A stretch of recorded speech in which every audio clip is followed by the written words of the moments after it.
Welcome. Hello. Oh, what are we about? Martin, what are we about? Well, I'm about 5.5 feet tall. You're about the same. And Not about the same. I'm an inch shy of 6 foot tall. I'm skeptical. Oh, maybe. Okay.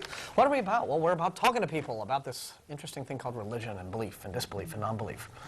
And, you know, I like getting email from Fundies. I like getting their newsletters. I like, you know, you can't spell Fundy without fun is always a fun fact. And I got this. I signed up for this ages ago. I don't know if you folks have ever heard of these guys, but they're wonderful. They're among my favorites in sort of the Wackaloon Brigade. You all know about Donald Wildman, the American Family Association, and all that. There's a group that's actually crazier. And these guys are led by a Tennessee preacher, I believe he's from Tennessee, a guy named Brandon Howes. And he calls it the Christian Worldview Network. And this is religion taken to the extreme forms of right-wing extremism. And it's all kinds of fun. And they do these little, well, it just all kind of went away. They were doing a really good close-up, and then the camera just like shot off into outer space. Yeah, so, well, that's what's happened when we get these little robot drone cameras. There we go. Clearly somebody at home was praying that we not actually show the cover. And anyway, I got this little newsletter that, or it's they call it the Digest, and it's very similar to, I guess, these watchtower things that you find in laundromats and what have you. But they sent this, and they said, email us, send your address, and we will shoot you one of these free. We'll shoot you as many as you like. I was very tempted to just order like a whole carton of them, or 1,000 or 2,000 copies, but I just got the one. And as you can see, here's the headline, because you see that it's not like they're alarmist or anything, but they're warning us here. They're saying one nation going under. I assume that's this one. And it says, how America's rejection of a biblical worldview is leading to our demise. Dun, dun, dun. Yes. Now, what are some of these things that we are embracing instead of the biblical worldview? Well, apparently, okay, there's humanism. I guess that's a bad thing, you know. I have adopting a philosophy that's all about human rights and human dignity and equality and egalitarianism and all that kind of stuff. It's bad for their religion. The more humanists you have, the fewer religions. Yeah, I guess so. Anyway, now postmodernism. Okay, now I agree. That's postmodernism is kind of stupid. Yeah, it's a little annoying. Yeah, it's annoying. But you know, the curious thing is, the only people that I really hear embracing that, once you really sort of back them into a wall and get arguing with them, have been Christian apologists. Yeah. You know, we had a fella some years ago, this was many years ago, and just one example of this. We had a minister, he was a military chaplain actually, was invited one Sunday to give the Sunday lecture. This was back when we were a very, very small group.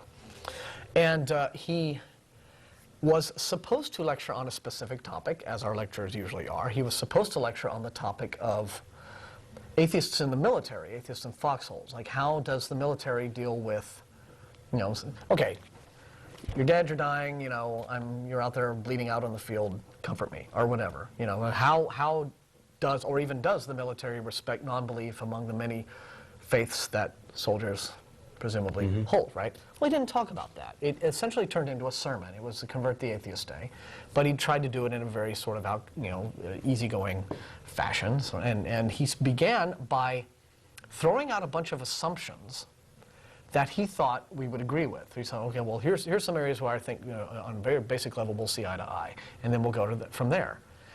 And the very first thing he said was, truth is relative. That was the first thing he said. And we're all just kind of sitting there. He's like, all right, so is everybody with me? And we were just like, no. And it went downhill from there. It's one of... Does that mean you have an aunt named Truth? Yeah.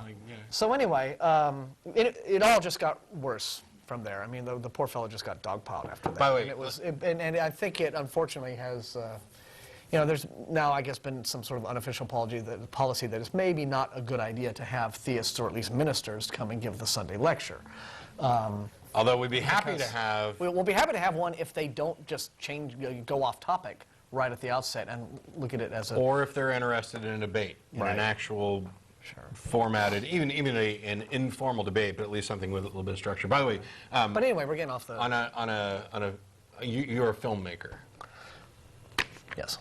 More or less, You kind of shrugged it off. Right. Yeah. I must say, and this is completely irrelevant to the Atheist Experience, I'm just having a bit of fun, and I want to have some fun with the guys in the booth. A minute ago, when they were doing the close-up, they had a half face of you, and I absolutely loved that frame. And so the challenge for the guys in the booth later in the day is to, at some point, get half of Martin's face and half of my face and merge split them. Screened right in the middle. Sort of like a persona. Don't do it. You don't have to do it right now. If you go through and plan out exactly what all it's going to take, we'll have fun with it towards the end of the show. Sort of like that Bergman film, Persona, where you have leave a woman and the other woman, and they sort of meld together. And see, that's a film school reference. Yeah, if you know art movies, you'll know that. So you see, I went to film school. Anyway, we got off the topic. So more stuff that they. Snob you. Yeah, yeah. I do love What else is killing us apart from humanism and postmodernism? Well, there's same-sex marriage, evidently. Oh my gosh. That evolution. Now, you know, the thing that caused us to be here at all is apparently now leading to our demise, evidently. Or is it the fact that you know, the people are out there being very annoying and tiresome and accepting scientific facts about the history of the world and life in it, rather than just some Bronze Age myths that want to tell us that the world's only a few, the age of the Earth is actually younger than, the Earth has been around less time than the dog has been domesticated. So, okay, there's abortion, and violence.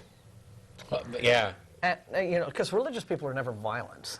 Well, I like the fact that the list is kind of a mix. I mean, it's things that these don't conform to our particular Christian standards. And then they get down to something that, I mean, sure, some people advocate violence, right, you know, but in general, most people, regardless of their religious beliefs, would probably avoid violence or violence as a last resort type of thing. And yet they toss it on there as the consequence of rejecting a abandoning biblical worldview. Yeah. And the very last thing they add as well, greed, because as you know, no religious person has ever been greedy, ever. Just doesn't happen. Who am I to disagree?